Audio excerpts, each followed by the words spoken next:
Nuevamente, les quiero pedir de favor que todo el mundo, si pudiera, apagar el micrófono para efectos de no interrumpir la ponencia. Pues uno. Y el otro aspecto es que todas las preguntas, muchos se los agradeceríamos que las hagan a través de, no a través del chat, sino a través de las preguntas y respuestas. Me presento, mi nombre es Luis Carrero. Soy presidente del Comité de Actualización del Colegio Nacional de Consejeros. ¿Qué es el colegio? El colegio es una organización que estamos oficialmente constituidos y estamos enfocados al sano crecimiento de las organizaciones en México mediante la profesionalización de los consejeros independientes. Estamos enfocados a profesionalizar al consejero independiente y a fortalecer el gobierno corporativo de las organizaciones para crear valor sustentable en la sociedad. Nuestro propósito es impulsar el crecimiento equitativo y sostenible de la sociedad, implementando buenas prácticas de gobierno corporativo. Y nuestra visión es ser fuentes de gobierno corporativo en México y en Latinoamérica. Con eso, con esto en mente, con nuestra visión, nuestra misión, es que hacemos estos eventos. Bienvenidos al primer webinar gratuito del 2024. Hace 2 semanas tuvimos nuestro primer evento, que fue un desayuno, el 16 de enero, donde se realizó en el Club de Empresarios. Sin embargo, hoy es el primer webinar gratuito.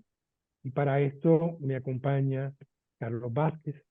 Carlos es, primero que nada, quiero agradecerles, si me permiten, voy a ver una corta semblanza de la extensa semblanza de Carlos. Carlos es el director, el socio director de Heydrich Struggles en la oficina de México. Tiene más de 10 años en Heydrich Struggles en la búsqueda de talento, posiciones de consejeros y directoras generales, tanto en México como en Latinoamérica. Antes de trabajar en Heydrich Struggles, Carlos fue socio de otra firma de búsqueda de ejecutivo por más de 10 años. Carlos comenzó su carrera profesional tanto en Goldman Sachs, en Deloitte, como en BBVA.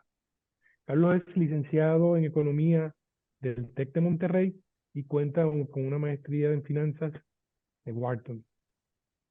Bienvenido y muchas gracias, Carlos, por ayudarnos en este tema tan importante, tendencias recientes de la composición del Consejo en México y resultados de las cuentas de Board Monitor 2023.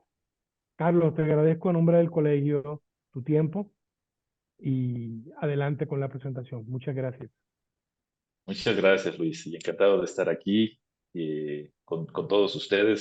Sin duda, estos son temas muy relevantes que para mí son una pasión, ¿no? Lo que platicaba con Luis es, voy a hacer una presentación de algunos resultados del Board Monitor que lanzamos en octubre del año pasado, con datos de cambios que vimos en empresas públicas mexicanas en el 2022.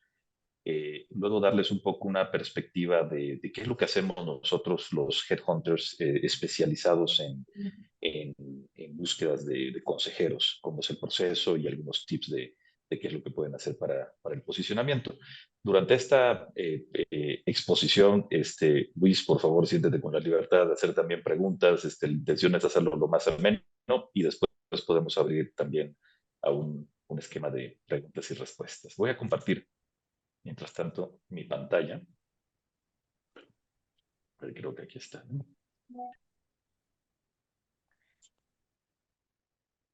Y comentar de lo que vimos en esta encuesta de Board Monitor que realizó Heydrich y la lanzamos en octubre de 2023. Cuando vimos a las posiciones los asientos que fueron llenados por nuevos consejeros, fueron 30 en total, cuando miramos la Bolsa Mexicana de Valores y Viva, la edad promedio de los consejeros aumentó, 3 años más, ahora estamos en 56 años. Y de esos algo interesante fue que el 43% fueron o CEOs actuales o que fueron CEOs. ¿Sí? Esto representa una baja de 7 puntos porcentuales versus el año anterior de la encuesta.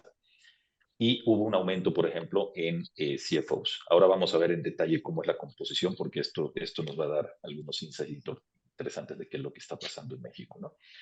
Otro tema interesante que vimos es que cuando esta encuesta la hemos hecho a lo largo del tiempo y en 2022 vimos que estos asientos de los nuevos directores o consejeros de empresas públicas era gente que estaba en activo, o sea, no necesariamente gente retirada, ¿no? Entonces eso nos plantea un cambio también de tendencia de cómo se está favoreciendo también gente que tenga experiencia activa, ¿no? De lo que está pasando en el día a día. El mundo está cambiando muy rápido y esa experiencia fue valorada para los nuevos consejeros. ¿Sí? Cuando vemos en el tema de mujeres, en México hemos visto una evolución, una tendencia que nos da esperanza, ¿no? Sin duda es una experiencia que va al alza. Ya estamos llegando al 37%, lo cual es muy bueno. Y en algunos sectores, por ejemplo, en servicios financieros, ya están 50-50 la composición de lo que son las juntas directivas entre hombres y mujeres, ¿no? ¿Qué es lo que vimos en cuanto a insights en estas posiciones? El 40% de los directores tenía experiencia internacional. Eso es un aumento de 8 puntos percentuales versus el año anterior. Y cada vez más, incluso en las búsquedas que realizamos, estamos viendo eh, más apetito de empresas mexicanas, ya sean las públicas, pero también, esto no está en la encuesta, pero también de empresas familiares de expandirse a nuevos horizontes, ¿no? De, oye, entender el mercado hispano en Estados Unidos, entender Europa, entender América Latina, y eso requiere experiencias que a veces la compañía no tiene y necesita encontrarla de un consejero. ¿Va? También estamos viendo, esto es muy, muy interesante, el tema de qué porcentaje eran consejeros primerizos prácticamente, ¿no? Que nunca habían estado en un consejo y es la primera vez que van a entrar a un consejo. Ahí vimos un aumento impresionante en el 2022 versus el 2021, ¿no? Este, Antes estábamos en 18% y ahora estamos en 67% de los nuevos asientos que se llenaron. Representaba gente que era su primera vez en un board. Esto abre las puertas también para atraer mujeres, pero también abre las puertas, estamos viendo un cambio también generacional en los consejos de empresas públicas en México, donde antes tenías a los mismos de siempre sentándose en las diferentes compañías y ahorita se está haciendo un cambio también de generación con gente nueva. ¿Sí? Y también está en línea con los temas que estamos viendo de, oye, cómo manejamos el tema del crecimiento digital o en algunos casos la transformación digital, temas de revisión de las estrategias, la mitigación de riesgos en un mundo que ha estado cambiando considerablemente. Recordaremos que todavía el año pasado estuvimos a punto de tener una crisis bancaria global, temas geopolíticos, o sea, tema de riesgos de ciberseguridad, que ese es otro de los hallazgos de esta encuesta. El nivel de dos temas en particular, de sustentabilidad y ciberseguridad, no se ve reflejado hoy en los consejos de México, por el tipo de composición que hay con los son consejeros. Cuando le preguntábamos a consejeros, por ejemplo, en otros países sí vemos que traen consejeros con experiencias muy enfocadas en estos dos temas. En México no. Hay una percepción de que en este momento lo que sí requiere el consejo es ser educado en estos temas, más que traer gente con experiencia en esos temas, o bien en algunos comités. No obstante, ese riesgo, sobre todo el de ciberseguridad, es un tema muy, muy importante. El año pasado hubieron casos muy grandes de ciberseguridad que pudieron haber costado varios millones o billones de dólares, ¿no? México es un país que ha sido atacado, es está en el top a nivel global y es el más alto en América Latina en cuanto a ataques en ciberseguridad y pues es un riesgo que también el Consejo tiene que mirar con, con detenimiento, ¿no? Y por último, vimos que lo que habíamos comentado, ¿no? De que el 43% de los nuevos consejeros que se apuntaron eran actuales o CEOs en activo o en el pasado. Esta es la gráfica de cómo se ve de estos nuevos asientos, cómo se ve la composición. O sea, seguimos viendo que la figura de directores generales tiene dominancia, ¿no? De ahí, gente que haya operado negocios. Vemos también una notable importancia en la parte estratégica, ¿no? O experiencia como General Manager regional, CFOs. Usualmente lo que veíamos era que CEOs y CFOs eran los que dominaban y ahora estamos viendo una apertura a mirar a gente con una fuerte capacidad estratégica, operativa, temas de logística, de inversiones y control de riesgos. En línea con una estrategia de controlar riesgos, pero también empezar a preparar la estrategia de qué es lo que va a venir hacia adelante, ¿no? No obstante, también vemos que en la figura de gente con experiencia, por ejemplo, en recursos humanos o en tecnología, sigue estando baja, ¿no? Es muy poco lo que tienen, al menos en esta nueva camada de consejeros que vimos en empresas públicas, este tipo de backgrounds, y eso pudiera generar más adelante un riesgo de no tener más gente con estos backgrounds en los consejos, ¿no? ¿Por qué? Porque está bien, creas tu estrategia, vas a hacer una transformación, vas a hacer una expansión internacional, pero luego hay temas de talento muy importantes que hay que tomar en cuenta. A veces estas transformaciones o estos crecimientos hacia afuera a otros países implican retos muy importantes en la configuración del management team, en los planes de sucesión. Oye, si yo mando a alguien a otro país, porque ya conoce mi operación en México, ¿cómo lo hago? O voy a tener que contratar a gente en otros países para que me ayuden a entender ese otro país. Succession planning del CEO y todo lo que implica en cascada abajo de la organización. Y lo mismo en la parte de tecnología, ¿no? Entender todos estos temas de inteligencia artificial, de ciberseguridad, que son temas totalmente aparte, pero cada vez más, por ejemplo, en el tema de inteligencia artificial, estamos viendo sin duda en Europa y en Estados Unidos, esto es una de las prioridades que te traen las compañías, y en México no estamos viendo que todavía sea una prioridad, con el riesgo de quedarnos todavía muy atrás, ¿no? Porque implica no nada más ir y comprar un software de inteligencia artificial, sino que hay todo un tema que impacta también en la estructura organizacional, el cómo armas tus datos, las estructuras de datos que vas a tener, cómo vas a tener armados a la gente de Data Analytics, de Data Governance, etcétera. Es una inversión que va más allá de solamente comprar un software.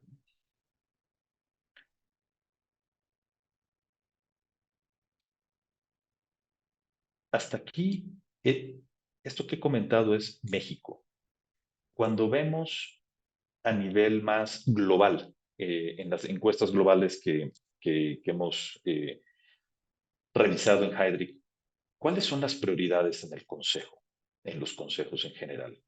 Eh, en las bolitas azules estamos viendo lo que es lo más importante que consideran los consejeros. Y las naranjas o amarillas es algo que es un poco más moderado, ¿no? Si lo dividimos en tres áreas, que son las que revisan los boards de manera recurrente, está más cargada la parte de revisión, de supervisión, que es la función al final del día del consejo. Y ahí claramente los temas prioritarios es la estrategia, la revisión de la estrategia, el tema de riesgos. Al final del día, pues el objetivo de un consejo es garantizar la viabilidad de largo plazo de una compañía y eso implica controlar los riesgos. El tema de capital humano, de la sucesión también del CEO, la compensación del CEO, ciberseguridad, transformación digital, cómo crear una operación que sea resiliente a los riesgos y a los embates geopolíticos y la volatilidad que está viendo el mercado, ¿no? Crecimiento inorgánico, M&A y temas de diversidad e inclusión, ¿no? En la parte de la relación del board, sin duda, la parte de sucesión es algo que el board se encarga, incluso se crean comités específicos para eso. Y todo lo que es la dinámica de las discusiones que hay dentro del board, la relación con el director general, compensaciones, y el reporteo que se busca del management. Donde vemos menos que fue interesante es cuando vemos ya la sección de la operación misma del board. eh, es muy poco el tiempo, al parecer, no le dan tanta prioridad como estos otros temas. A verse en el espejo el board mismo, decir, oye, ¿qué está pasando con nosotros como board? ¿Cómo nos evaluamos a nosotros como equipo? ¿Cómo podemos ir mejorando? ¿Cómo replantearse la estructura, la misma sucesión del board mismo? Como que son temas que quedan secluidos a un segundo nivel.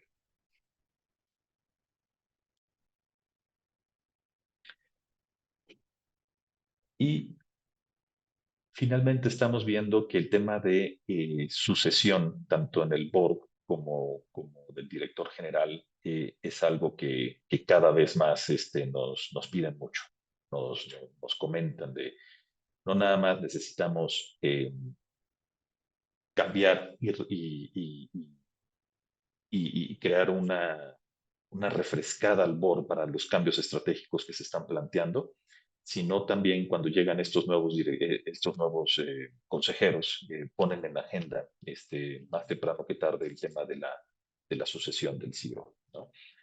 Eh, esto estamos viendo una inversión creciente en esos temas.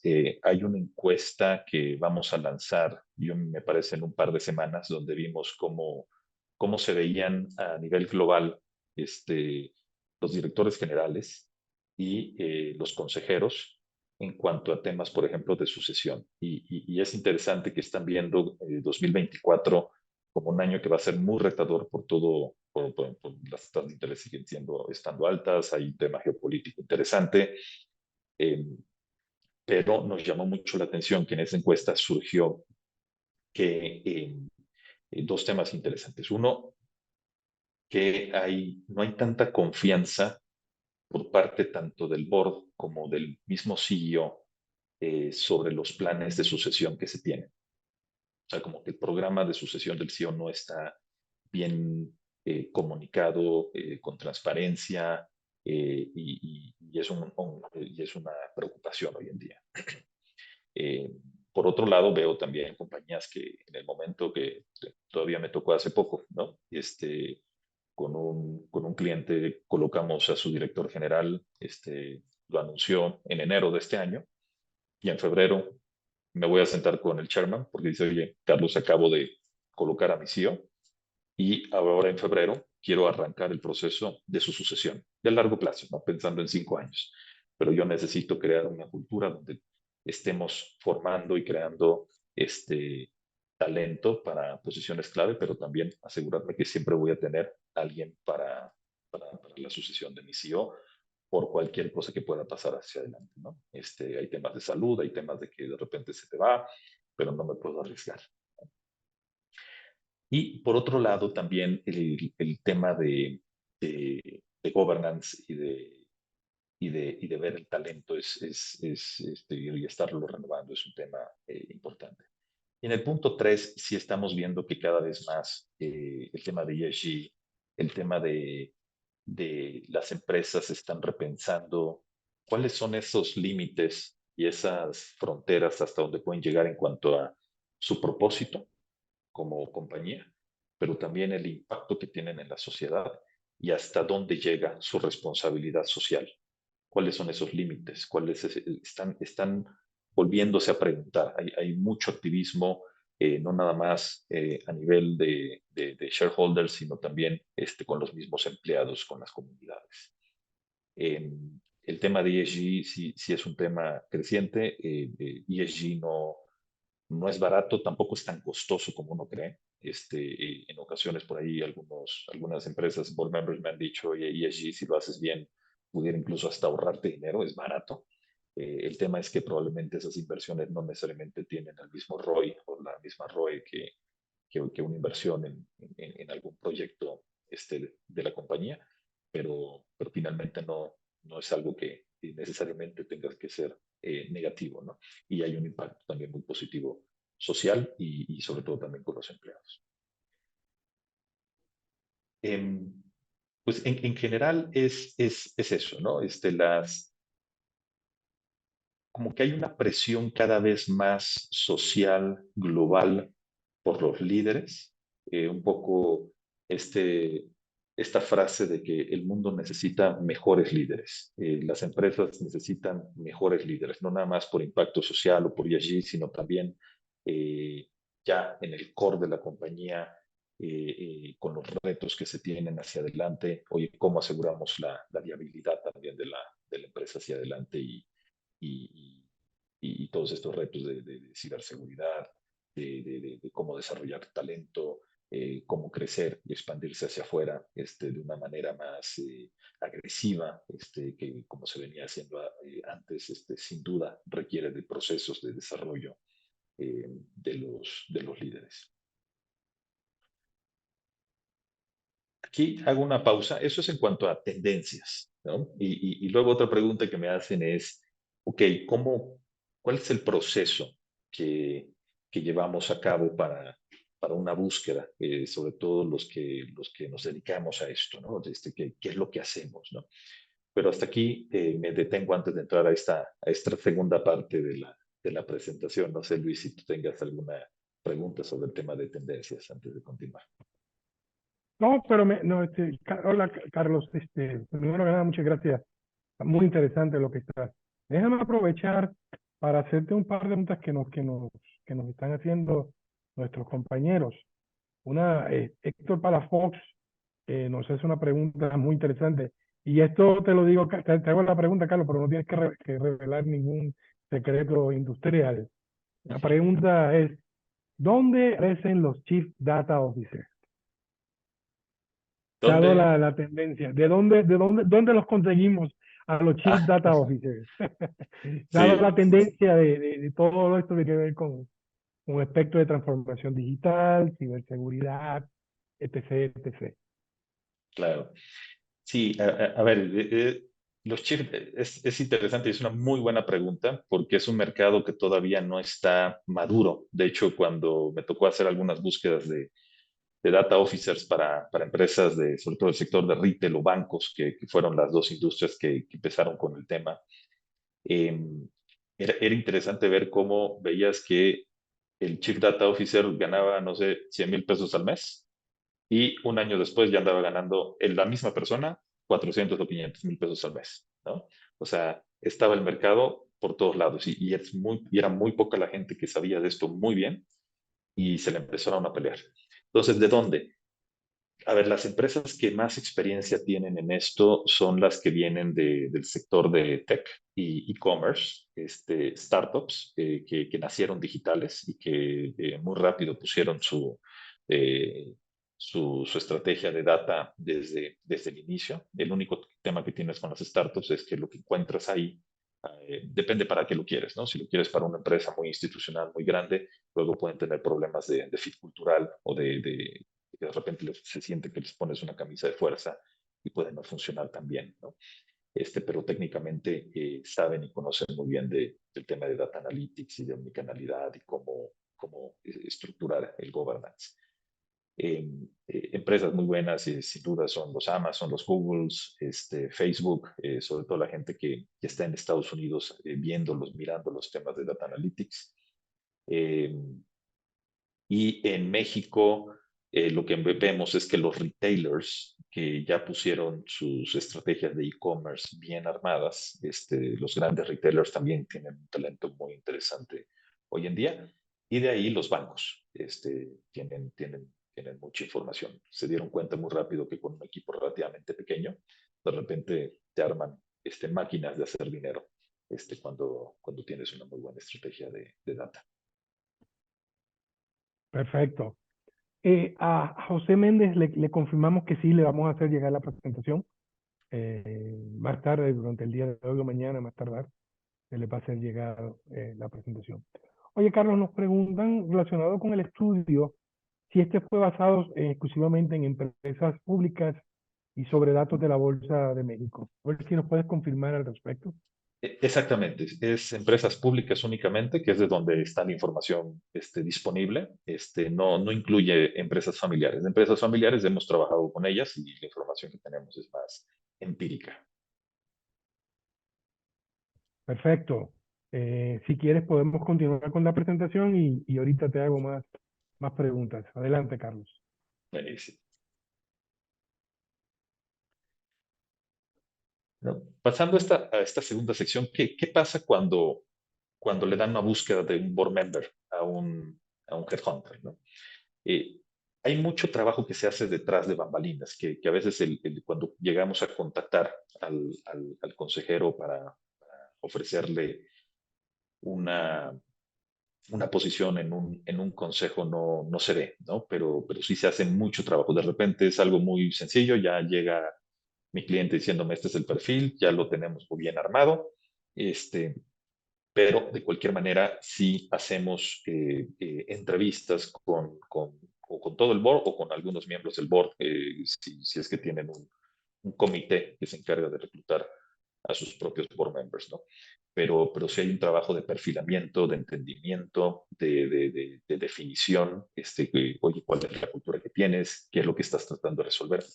Son búsquedas que con mucho enfoque, o sea, vamos como francotiradores, ¿no? Hoy estamos buscando a un CEO o a un especialista en cierto tema muy particular que nosotros como equipo, como board, no conocemos y queremos que esta persona lo traiga a la mesa, ¿no? O necesitamos que ayude a coachar al director general que lo acabamos de poner y es muy bueno en todo esto, pero todavía le falta en esto otro, ¿no? Entonces, se hace mucho trabajo ahí. En ocasiones, o por ejemplo, ahora que mencionaban empresas familiares, me ha tocado incluso a veces 2 o 3 meses antes de lanzar la búsqueda, hacer procesos de alineación y a veces hasta, sobre todo cuando van a crear un board por primera vez y estructurar cómo se podría ver el armado de un board antes de, de traer consejeros por primera vez. De ahí salimos al mercado, empezamos a revisar candidatos. No nos gusta crear un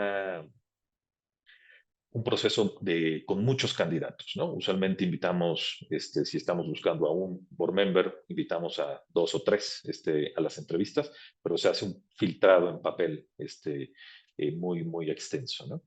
Y de ahí vienen las entrevistas, ¿no? Que usualmente se entrevista con el comité de nominaciones, con el director general y con algunos otros board members en particular que quieran estar involucrados en el proceso. Yo pensaría que sería un proceso de unas entre 5 o 6 entrevistas por lo general, ¿no? Eh, y de ahí se define ya, entra la etapa de background check, de referencias y la oferta, ¿no? Y la negociación de algunos temas. Es interesante. Vemos en México que en esta última etapa vale la pena comentar el tema de la compensación de los board members. Es un tema que siempre sale en estas búsquedas. eh, y aquí hay como dos escuelas. Hay consejeros que lo hacen por el cariño que tienen a la compañía, por el proyecto, por el impacto que pueden dar y tienden a no negociar la compensación, ¿no? Es decir, lo que me quieran pagar, yo no necesito el dinero, yo ya estoy muy consolidado, tengo mi patrimonio, lo hago porque quiero a esta familia o a esta empresa y quiero tener un impacto. Y esa es, yo diría, la generación predominante de consejeros que vimos en los últimos años. Pero yo empiezo a ver una nueva generación cada vez más que son más vocales en cuanto al tema de compensación, donde dicen, mira, Carlos, alguna vez hice eso, acepté poco, pero no fue buena idea. Esta vez sí quiero decirte cuál es mi expectativa. Sí es importante que duela un poco mis honorarios, porque si no, lo que empezó a pasar fue que no se preparaban bien para las juntas. Como no les cuesta tanto, no había mucha exigencia en las discusiones, en la preparación de los materiales. Entonces, cada vez más estamos viendo este enfoque a pedir una buena compensación como consejero. ¿Sí? Y la otra es el riesgo fiduciario que se tiene, ¿no? Si bien en México ese riesgo es limitado, pocas veces escuchas temas de demandas con el board, como pudiéramos escuchar tal vez en boards en Estados Unidos, donde cada mes están demandando algún activista o shareholder que no le gustó alguna adquisición que hizo el board. Van y demandan a todo el consejo y eso es casi casi día a día.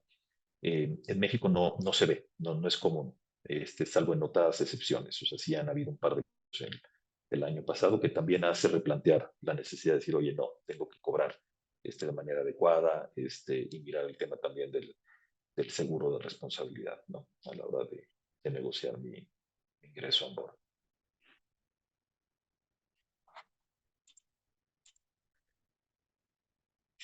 Luego, algunos temas de preparación para ser un board member, ¿no? Y son preguntas básicas, ¿no? De preguntárselo a uno mismo, ¿por qué estoy interesado en un board? ¿No? ¿Qué tipo de consejos realmente me van a interesar? O sea, donde yo, no nada más yo voy a hacer un buen fit, pero también mi experiencia. eh, Realmente esto es algo que me anima. ¿En qué capacidad voy a trabajar en este board member? Como board member, en ocasiones es, oye, yo puedo nada más ir a las juntas y ya está. En otras ocasiones me han tocado board members que dicen, mira, yo sí puedo estar como board member y si más adelante se requieren más sesiones y me necesitan como una especie de consultor porque estamos creando una nueva área de corporate governance o estamos revisando un proyecto en particular, es importante mencionar hasta dónde puede llegar uno en cuanto a los compromisos, ¿no? Sin duda va a depender también de las agendas que cada uno de los consejeros tenga, ¿no?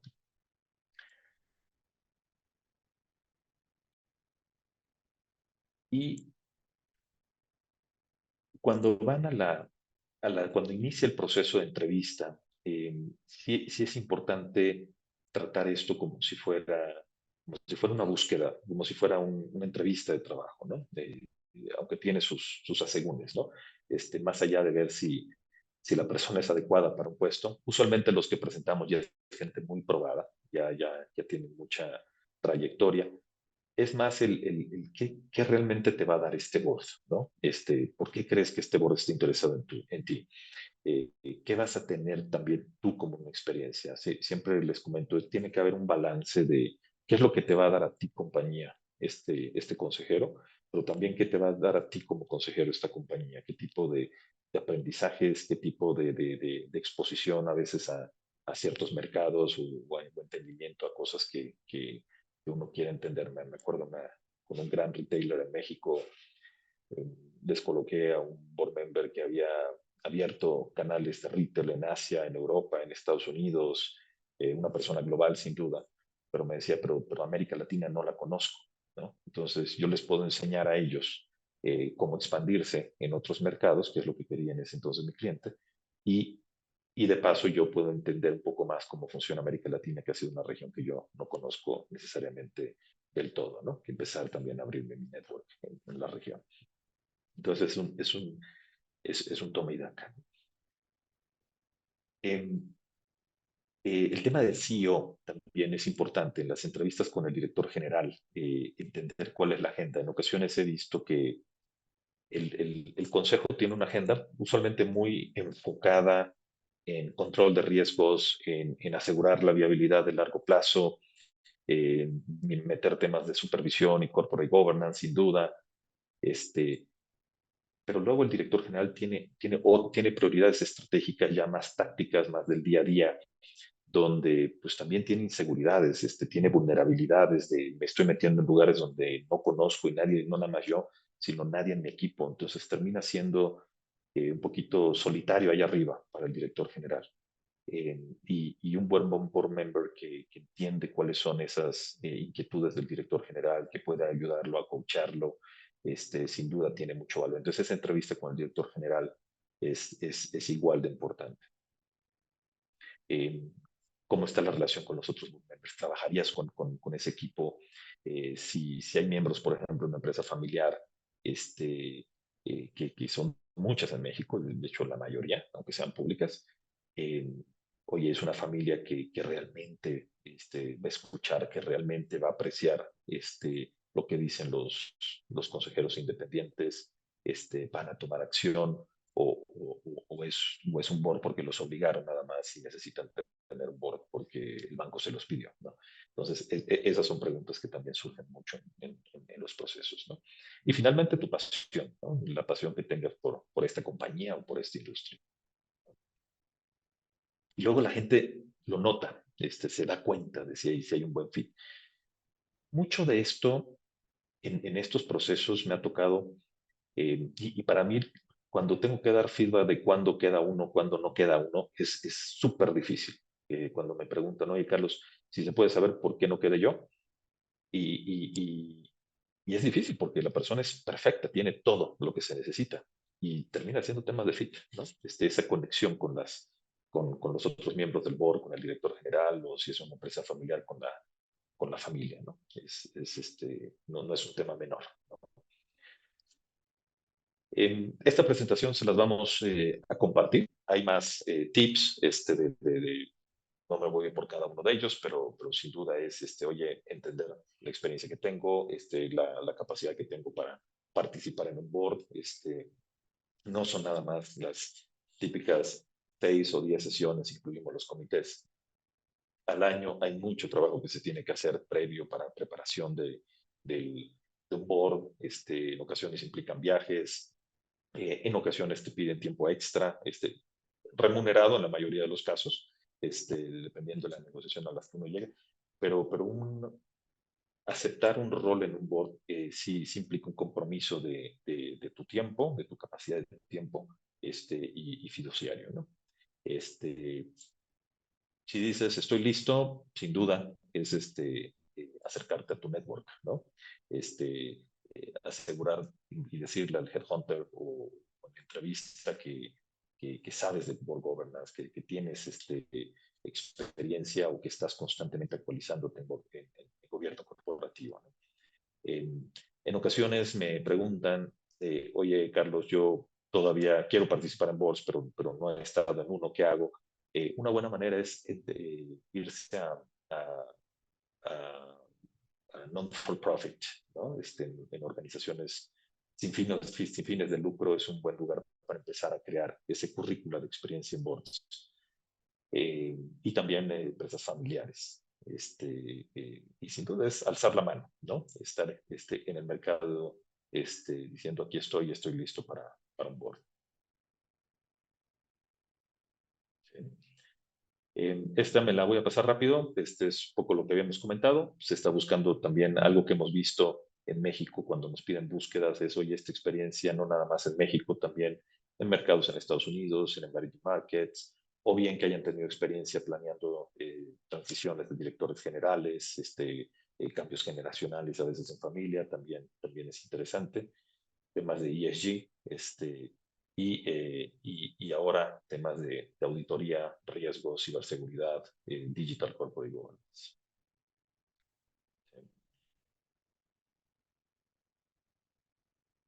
Y finalmente esto es network, ¿no?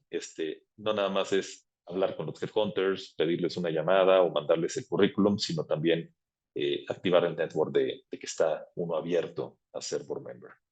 Este, Tenemos también, creo Luis, te mandé por allá, si a alguno le interesa, algunos ejemplos de cómo crear tu bio en unos formatos en Word, para hacerlo también más visible y fácil de leer para los headhunters.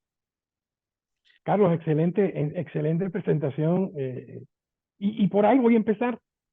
Mucho, porque ahorita vamos a ver las preguntas, pero muchos de lo que me acabas de hablar, muchos de los que estamos aquí y de los que nos van a escuchar,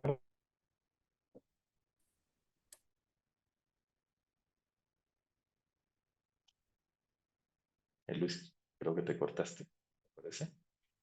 Sí, se congeló. Sí. Sí, está congelado. consejero, Ah, ya. Sí, se para congeló. consejeros. Sí, parece ser que perdió su conexión.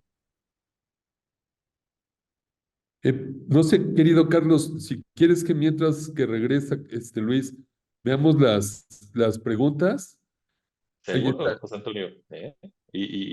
José Antonio, un gustazo verte por acá, oye, querido Carlos, José al Antonio. contrario, es un lujo tenerte aquí. Creo que ya regresó Luis. Disculpen, Adelante, Luis, si quieres con las preguntas. sí, disculpan, aspectos de la tecnología, ya que hablábamos de ello. Hablaba de la importancia que tiene de prepararse teniendo un buen bio, un buen CV. ¿Qué recomendaciones puedes hacerle a los que nos acompañan y a los que están interesados directamente relacionados con este documento tan importante, que es lo que le llamamos tu carta de presentación? Sí, a ver, la carta de presentación genérica, sin duda es expresar esos grandes retos, esos grandes logros que has tenido tanto en tu carrera profesional, por ejemplo, si fuiste CFO, si fuiste CEO o CHRO, de cuáles fueron esos grandes retos, esos grandes logros, ¿no? Oye, yo transformé, llevé a la compañía de A a B y la pregunta es muy sencilla, es ¿por qué la compañía en la que estuviste fue mejor gracias a ti y a tu equipo? ¿No? Al final del día no lo hiciste tú solo, ¿no? Este, ¿Cuál fue ese ejemplo de la llevé de A a B? ¿No? A veces fue, oye, hizo una transformación cultural, o a veces hizo una expansión internacional, o, o no hubo nada de eso, pero subí los profits del margen de negativos a 30%. ¿Cuáles fueron esa historia? ¿No? Para saber, oye, esta es una persona que tiene experiencia concreta internacional o en manejar cambios complejos estratégicos, o es un turnaround guy que voy a necesitar de su experiencia. Es esa venta de esos spikes que tienes, ¿no? Y a nivel consejo, pues en qué consejos has participado, dónde has tenido presidencias, si has presidido o no, o has participado en algunos comités, y cuáles fueron esos retos, ¿no? A veces cuando te invitan a un consejo hay un reto o hay una expectativa de qué se espera de ti, ¿no? Yo diría por allá. Ahora, en la etapa de la entrevista per se, es entender qué es lo que está tratando de resolver ese consejo en ese proceso. Y en algunas ocasiones, probablemente tú no vas a hacer el fit correcto, ¿no? O vas a tener dos de las tres cosas que están buscando, y ni modo, ¿no? En ocasiones van a decir, oye, sí, yo soy la persona adecuada. En otras ocasiones, incluso durante los procesos de reclutamiento, los consejos dicen, mira, ahora que conocimos candidatos o vimos lo que hay en el mercado, vuelven a hacer un cambio de timón y decir, oye, creemos que ahorita la prioridad es esta y probablemente después podemos invitar a gente que estaba en el pipeline, pero tal vez 6 meses después o 3 meses después, ya que terminemos de incorporar a este tipo de consejeros, porque ahorita la prioridad es, no sé, la estrategia de expansión en Estados Unidos, ¿no? Y ya después vamos a ver los temas de riesgos o de tecnología o de sucesión, ¿no? Muy bien, excelente. Regresando a las preguntas, aquí Carlos Álvarez, saludos Carlos, nos pregunta, oye, no se menciona nada sobre innovación relacionado al estudio que mencionaste inicialmente, pues, y él incluye, y México está rezagado en esto en general. ¿Algo en particular que quisieras comentar para reforzar este rol en el Consejo? Eh, sí, y coincido además. Me acuerdo hace tal vez 5 o 6 años, cuando estaba el tema de las transformaciones digitales, sobre todo en el sector de retail y de bancos, porque venía pues las startups y era o lo hago o me muero. El tema de innovación sí estaba en la agenda, se creaban hasta comités de innovación incluso en algunas compañías. Eh, ¿Qué es lo que ha pasado? A ver, muchas empresas ya han pasado por ese proceso, ya transformaron, estoy hablando de las grandes, ¿no? Grandes bancos, grandes retailers, y como que el tema digital, o los mecanismos para estar innovando, ya los definieron, ya es parte del business as usual para ellos, ¿no? No obstante, hay algunas que están rezagadas, que están retomando ese tema. Lo que vimos el año pasado es, no vimos un énfasis en ese tema, que es también parte de lo que nos preocupa, el tema de inteligencia artificial, innovación, o sea, todos estos nuevos, eh, eh, eh, como que fue un enfoque más en, viene un momento muy difícil de mercado, tasas de interés altas, una potencial crisis bancaria que podría ser la mayor, estoy hablando del inicio del año pasado, que al final del día fue como la gran crisis que nunca ocurrió, ¿no? Y probablemente no ocurrió porque los consejos se atrincheraron y las compañías se enfocaron mucho más que en innovar, en cómo reducir al mínimo ese riesgo de catastrófico, ¿no? Y lo lograron. ¿Qué es lo que vemos hacia adelante? 2024 podría seguir siendo un año con volatilidades, vienen elecciones en México, el panorama internacional tampoco está tan bueno, pero México sí ha demostrado esta resiliencia. Y ya empiezo a escuchar más de compañías grandes que están retomando todos estos temas de innovación, de transformación digital. Y en el tema de inteligencia artificial y de innovación, la pregunta es, ¿por dónde empiezo? ¿No? Si no lo tengo, ¿por dónde empiezo? Bueno, mi sugerencia siempre es, empieza en el board. Este, y no tiene que ser que hagas el appointment de que todo el board tiene que ser innovador, pero sí al menos considera poner al menos a un board member que venga de un mundo digital o de mucha innovación para que, para que el board pueda ser educado en este tema, para que pueda ser parte de de la agenda del board y por lo tanto empiece a cascadear este, hacia abajo. Si no tienes espacio en tu board para un consejero que traiga ese perfil, y a veces son consejeros, por cierto, de 35 años de edad, ¿no? Versus los 56 que vimos al inicio. Entonces, es bueno considerar crear un comité o un advisory board de, de innovación, ¿sí? Que interactúe con el consejo. Y eso me da pie a un comentario que hace unos minutos hiciste, donde hablabas que el mundo necesita mejores líderes. Y dentro de cualquier organización, ese liderazgo comienza en el consejo y comienza Sí. con los consejeros. Relacionado con este tema, ¿cómo evalúas, Milton Rosario, hola Milton, cómo evalúas, nos hace esta pregunta, ¿cómo evalúas el pool de consejeros cualificados en México? ¿Hay materia prima con diversidad y amplitud en términos del pool? A ver, sí hay materia prima. Eh, yo le tengo mucha fe, mucha esperanza a esto que vimos el año pasado de que cada vez más se está permitiendo la entrada de consejeros nuevos. Como que la llave estaba muy cerrada en México. Entonces, la materia prima la hay, pero es escasa. Eran los mismos de siempre que se sentaban en los mismos asientos, ¿no? Ahora que se está abriendo el pool, veo dos cosas. En las empresas públicas se abre el pool a la nueva generación y ahí veo temas de diversidad interesantísimos, mujeres que son maravillosas, en mi opinión, para ser consejeras, y lo único que les faltaba era pues, que les den esa oportunidad de estar en consejos, ¿no? Entonces, creo que es un pool que se va a estar construyendo más adelante, más diverso, con capacidades también muy, muy interesantes. Y la otra que le veo es que cada vez más veo empresas familiares que están pasando de ¿para qué quiero un consejo? ¿No? Ya necesito un consejo, ¿no? ¿Por qué? Quiero expandirme, y lo mismo, por el tema del riesgo, de los riesgos geopolíticos, ya quedarme solo en México no es opción, necesito también diversificarme. Entonces, un consejo me puede ayudar en estos procesos de organización.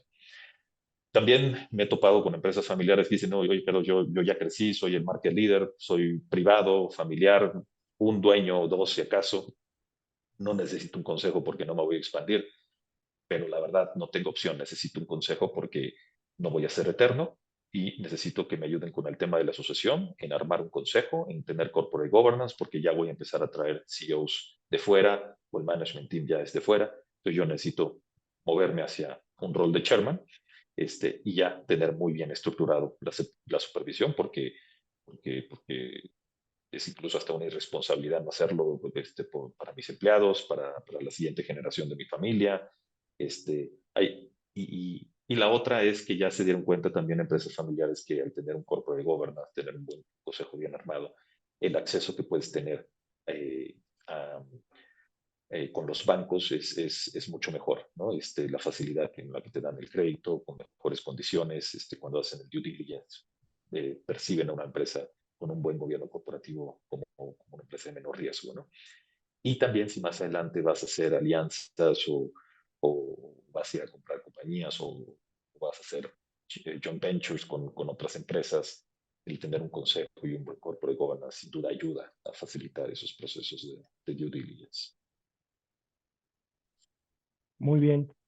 Oye, nos pregunta, además de felicitarte, Esteban Esquinca, muchas gracias por la pregunta, te pregunta, porque es muy interesante, ¿cuál sería tu recomendación general para aquellos como yo, que hoy iniciamos nuestro viaje en este mundo, después de 36 años de vida corporativa? ¿Qué recomendaciones? Pues primero, hablar con tu network, activar el network, ¿no? La gente que te conoce, la gente que sabe tu trayectoria te va a recomendar, te va a tener en cuenta para cuando surjan oportunidades y consejos. Hablar con los headhunters es importante también. Decir, oye, mira, alzo la mano. Eh, Tal vez, oye, no he sido consejero todavía, pero quiero ser consejero por primera vez y esto es lo que puedo traer a la mesa y sobre todo algo que le gusta escuchar a los headhunters es que ya hayas, que estés, por ejemplo, actualizado. Ya me metí a este curso, estoy participando en este diplomado de gobierno corporativo para poder hacer los checks. Excelente. Y fíjate que ahorita platicaba sobre la recomendación que le das de, de comenzar en consejos que son de compañías que no tienen fines de lucro. Y eso es muy importante. Pero lo quiero unir con todo lo que también comentabas en términos de decir, oye, ¿cuál es tu propósito como consejero? Entonces, hay que unirla, porque si vas para un consejo de una entidad sin fines de lucro, solamente por el hecho de practicar, déjame llamarlo de esta manera, que lo estoy dando yo, eh, suena bien, pero creo que complementando, preguntándonos, oye, ¿cómo está conformado este consejo? ¿Son de personas? ¿Está conformado de líderes empresariales? Este tipo de cosas que son las que uno debe evaluar a la hora Así. de tomar una determinación. Claro, no, sin duda, Luis. A ver, y tal vez en México es más relevante, tal vez en Estados Unidos es diferente, pero, pero sí hay muchas fundaciones en México que no sé si van a agregarle el valor al tipo de consejeros que viene de vida corporativa y quiere eventualmente estar en consejos corporativos. Este, Digo, salvo que sea una fundación que a ti te gusta en lo personal, perfecto, ve y ayúdalos, necesitan mucha ayuda. Pero lo que he visto con fundaciones hay como dos grandes buckets, ¿no? Unas que son fundaciones donde sus consejos realmente son más académicos. No estoy seguro si esos consejos son los adecuados para practicar, si tu juego final es ir a un consejo corporativo. Y están los consejos de ONGs, donde realmente hay una participación empresarial muy importante. ¿Y por qué? Porque no nada más te ayudan para practicar, sino que te ayuda para tener visibilidad, ¿no? Porque vas a estar interactuando con otros consejeros dentro de esa ONG que te van a estar viendo y que después te van a recomendar para los consejos corporativos, ¿no? Por ejemplo, el consejo de Save the Children, ¿no? Están gente fenomenal metida ahí, ¿no? El consejo del Monte de Piedad, que no es una ONG, pero es sin fines de lucro, ¿no? También grandes empresarios trabajan ahí, en algunos hospitales, en algunas escuelas, a eso me refería cuando mencionaba las ONGs, ¿no? Perfecto. Sí, sí, lo importante, como tú hablas, al final tiene que estar unido el propósito que tiene la persona como consejero. Carlos, aquí nos preguntan, ¿cómo te pudieran contactar? Muy fácil. Ahí está mi correo, igual y lo podemos compartir sin ningún problema, Luis. Es cvasquez@hydric.com. Perfecto. Carlos, aquí nos preguntan, y es una pregunta muy interesante. Tú sabes que hay muchas estadísticas relacionadas a cuánto es la vida útil o cuánto es la vida promedio de un CEO en una compañía. Dependiendo, va 18 meses, 3 años, el número que tú quieras. Ahora, la pregunta es, conforme a los números que has visto, ¿cuál es el tiempo promedio, la vida promedio de un consejero en una compañía? Mira, una es lo correcto y otra es lo que he visto, ¿no? Lo correcto es que debería ser entre 3 años en promedio. ¿Por qué? Porque sobre todo un consejero después de 3 años ya le enseñó al CEO o al board lo que vino a enseñarles, ¿no? De nuevo, vienen por algo muy puntual. Oye, yo necesito que me ayudes con este tema, ¿no? Después de 3 años ya se los enseñaste y listo. Ahora, lo que he visto es que en ocasiones hay consejeros que duran más tiempo, ¿no? Que simplemente hicieron un buen fit, sobre todo en empresas familiares, y las familias los adoptan, ¿no? Porque me gusta la manera en que piensas, la manera en que estructuras las cosas, y eso tampoco es necesariamente bueno, ¿no? De hecho, ya hay empresas familiares que dicen, oye, te puedo renovar el término, pero no puedes estar más de 10 años, por ejemplo, como consejero. Porque si no, no se refresca el consejo, no es tampoco bueno para el consejo mismo. Excelente. Carlos nos pregunta, ¿cómo se valida la integridad de un candidato a consejero? Saludos a Carlos Vargas, tu tocayo. Gracias. A ver, ¿cómo se evalúa? No hay manera de evaluarlo en una entrevista más allá de hacer la pregunta concreta, ¿no? Pero es con las referencias. Es en el proceso de referencias. Y tendría que salir algo demasiado catastrófico en el background check que mencionabas en la presentación Exactamente. como para poner las alarmas. Oye, Carlos, ahorita platicaste un tema muy importante relacionado con la sucesión del CEO y la importancia que tiene en tomar, eh, adelantarse a este evento, porque va a ocurrir, tarde o temprano va a ocurrir. ¿Qué recomendaciones le das a los consejeros al respecto? Y nada más clarificar un poquito, ¿a qué te refieres, Luis, con este evento? Lo que le llamo, lo que finalmente va a ocurrir, que no hay, no hay CEOs de por vida. En algún Ah. momento dado todo se acaba. Sí, a ver, lo que estoy viendo es, a ver, México es un país que ya está en esa transición, ya están en la tercera generación. Hace 10 años era un país de segunda generación. En los últimos años las terceras generaciones ya son los que empiezan a tomar el control, y, y- y- pero todavía hay compañías que el paso de la segunda a la tercera es el paso más complicado, ¿sí? Porque de la primera a la segunda, usualmente es el fundador y se lo pasa a sus hijos, y el hijo lo tenía desde que era chiquito, ¿no? Trabajando en la empresa. Entonces, la sucesión realmente es natural de alguna manera. En ocasiones se puede complicar. Pero de la segunda a la tercera, ahí es donde empiezan los temas, porque ya hay primos hermanos, y a veces hay familias muy complicadas donde ya cada quien tomó su rumbo y en algunas ocasiones ninguno quiere trabajar en la compañía, ¿no? Este, la otra vez estaba con el director general y dueño de una empresa muy, muy grande en México, que me decía, yo esto lo empecé con mi papá y a los 21 años empecé a trabajar y me hizo director general a los 26, ¿no?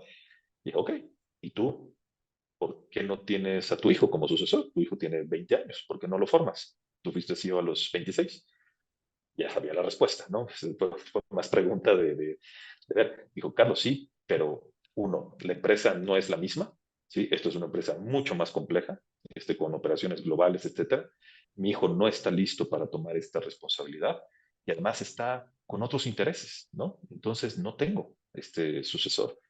y hacia abajo se crearon estructuras, como no tenía board, que no le permitieron desarrollar al talento abajo. Entonces, vino pues tarde al juego de la sucesión, ¿no? Y por eso la importancia de tener un buen gobierno corporativo que constantemente meta en la agenda el tema de la planeación de la sucesión del director general.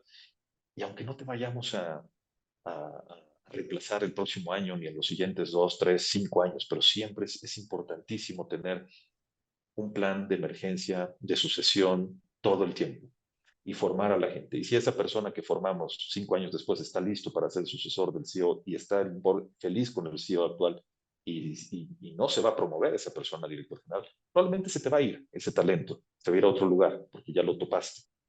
Y está bien, pero lo importante es mantener siempre el pipeline de talento actualizado. No te puedes dar el lujo de perder un director general. Pones en riesgo a la compañía de manera importante.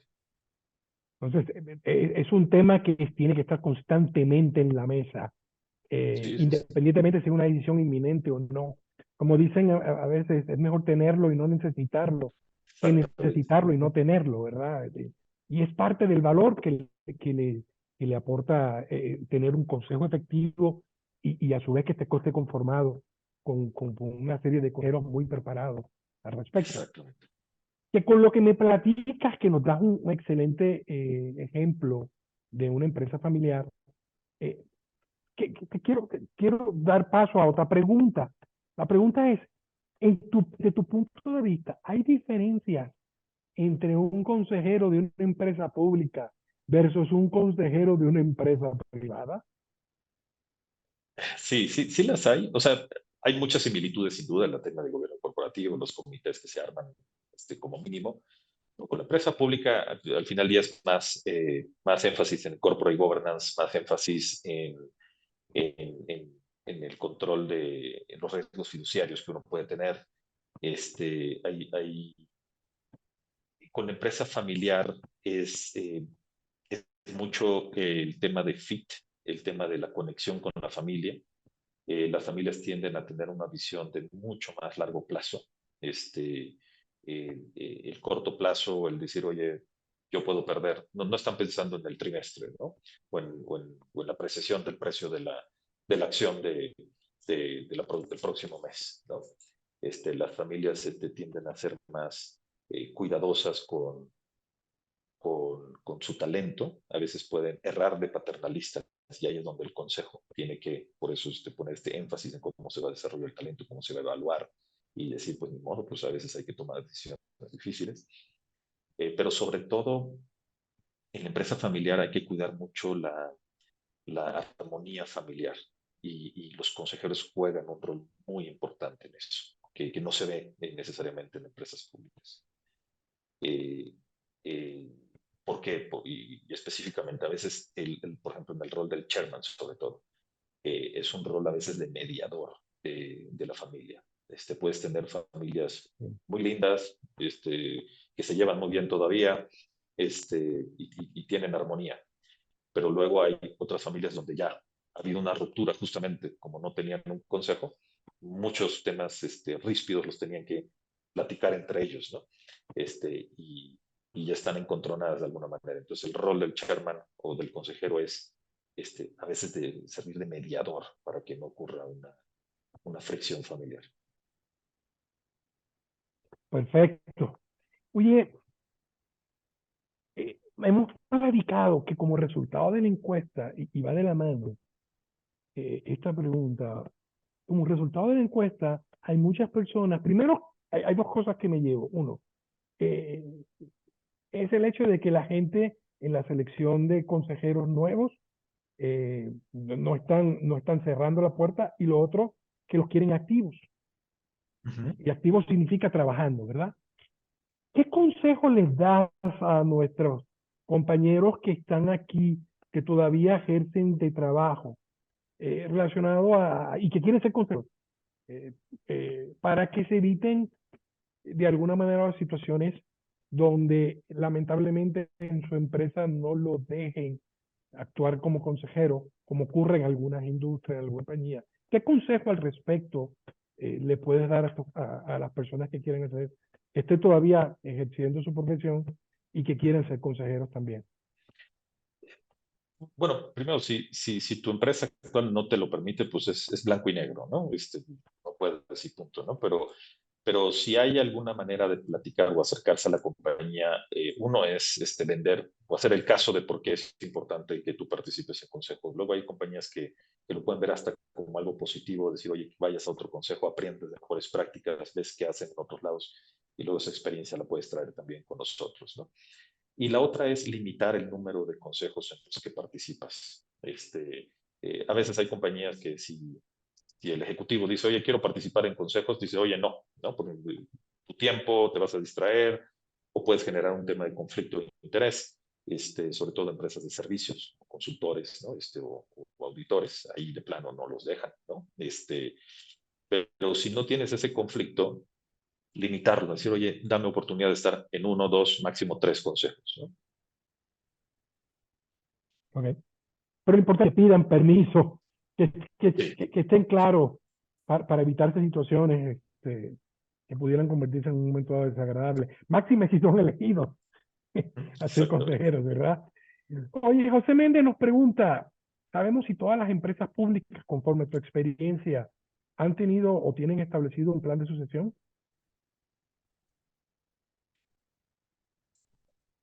O sea, en mi empresa sí, de hecho, Heidrick es la empresa líder a nivel global para llevar procesos de sucesión de directores generales o de posiciones claves. De hecho, es a lo que a mí en lo personal es la práctica que llevo yo y la que más me apasiona, ¿no? Apoyar a las familias y a los consejos a establecer y armar muy bien el plan de sucesión, ya sea a corto plazo, a veces tenemos año, año y medio para hacerlo, y en otras ocasiones es de muy largo plazo, ¿no? De prepararlo para los siguientes 5 años. Ok. Entonces, en tu experiencia, las empresas públicas en México, de tus clientes que has tratado, si es un tema que lo tienen en la mesa constante. Sí, pero todavía no ha evolucionado. O sea, yo diría que está 80-20. O sea, todavía el 20% sí lo tienen muy bien armado. Todavía les podría caer cosas por sorpresa. Pero la realidad es de que en el 80% de los casos todavía veo que se lo encargan echar, ¿no? Y no lo ven como un tema relevante en el consejo, pero de manera ya muy, muy estructurada, más allá de evaluar cómo va el CEO y cuál es la compensación del CEO, ¿no? Versus tener algo muy, muy, muy bien armado. Ya empieza a ser, en los últimos 2, 3 años estoy viendo, y por lo mismo, estos cambios generacionales como que han obligado a las generaciones a poner más énfasis en los temas de sucesión. A ver, vimos el caso de FEMSA el año pasado, con el fallecimiento de Daniel, luego con el ingeniero Zambrano, cuando fue lo de Cemex, no te pueden agarrar con los dedos en la puerta. Perfecto, perfecto. Oye, última pregunta y muchas gracias por todas las preguntas que nos están haciendo por asuntos de tiempo. Pues ya esta sería la última. Carlos Álvarez nos pregunta, en tu experiencia, ¿qué porcentaje es la mezcla ideal entre consejeros independientes y consejeros patrimoniales para empresas familiares? En empresas familiares, a ver, el dato preciso no lo tenemos, no es información pública, pero de manera empírica lo que hemos visto es que a las familias sí les gusta mantener el control y el voto hasta que se sienten cómodos con los consejeros. Usualmente, si lo hacen bien, lo que yo he visto es 50-50, ¿no? O sea, o que al menos el enfoque es llegar 50% independientes, 50% patrimoniales. Eh, E incluso cuando invitan independientes, les dicen, no te voy a dar el derecho al voto al menos no el primer año. Ya después te lo doy. Pero el primer año no, porque quiero que me conozcas, que te des el tiempo de conocer mi compañía y ya después votas, pero ya sabiendo que estás votando, ya después que tengas un buen conocimiento de mi compañía. Este, eh, yo te diría que es eso. Tienden a irse a un 50-50. Perfecto. Carlos, de verdad, muy agradecido. Muchas gracias por compartir ese amplio conocimiento, esa amplia experiencia que tienes con todos nosotros. Ha sido muy enriquecedora tus comentarios, tu plática, los resultados de la encuesta, claro está. Y a nombre del colegio te queremos agradecer tu participación, esperando que no sea la última, que busquemos la forma de seguir participando aquí en el colegio. Quisiera darle la oportunidad y que por favor nos pueda acompañar y pueda abrir el micrófono José Antonio Quesada para unas palabras de despedida. Muchas gracias, Luis, un placer. Con mucho gusto, Luis. Muchas gracias por haber organizado este webinar que es tan interesante. Te aprecio mucho la organización, Luis. Y mi querido Carlos, pues, ¿qué te puedo decir? Gracias por traernos este estudio de las tendencias recientes en la composición de los consejos, de las juntas de consejo en México. La verdad es que creo que es algo que yo no había visto sistematizado así. Te agradezco la primicia. Tú sabes que aquí en el colegio, Henrik Strogos es muy bienvenido con este tipo de información tan reciente, tan objetiva y tan valiosa para nosotros los consejeros. Y pues quedas más que invitado para seguir de cerca con nosotros en esta aventura. Y bueno, pues creo que todos nuestros asociados y el público en general ya tiene tus referencias, tus datos. Creo que las preguntas fueron muy objetivas en cuanto a esta necesidad y este interés de la renovación de los boards. Y pues te aprecio, Carlos, te aprecio mucho, tú lo sabes, el que nos traigas este tiempo con tan valioso material. Y quizás solo cerrar, mi querido Luis, pues recordándoles a que nos ven con el tema de que pues la certificación arranca esta semana. Entonces yo creo que vale la pena que revisen ahí en la página del colegio los datos para que puedan conocer cómo está el programa y pues subirse al barco que zarpa en estos días, y también pues hacerles una invitación para nuestro próximo desayuno presencial el 13 de febrero en el Club de Empresarios Bosques a las 8 de la mañana. Creo que el programa va a estar muy bueno y también podrán tener información ahí en nuestra página. Así que te devuelvo los micrófonos, mi querido Luis. Te mando un fuerte abrazo, Carlos. Muchas Muchas gracias, gracias, José José Antonio. Antonio. El aprecio es mutuo. Solamente para complementar con José Antonio, el próximo 13 de febrero nos estará acompañando Guadalupe Díaz, que es la presidenta del Colegio de Notarios, donde nos platicará sobre la figura del beneficiario contralor fiscal y sus repercusiones en la constitución de las sociedades. Ya a partir de mañana o estos días estaremos comenzando con la publicidad del evento. Es un desayuno y es el Club de Empresarios. Sin más, solo me queda y me resta nuevamente agradecerle a Carlos, agradecerles a todos ustedes su presencia, desearles que su día esté muy bonito y nuevamente, muchas gracias a todos. Gracias por acompañarnos. Hasta la próxima. Saludos. Muchas gracias.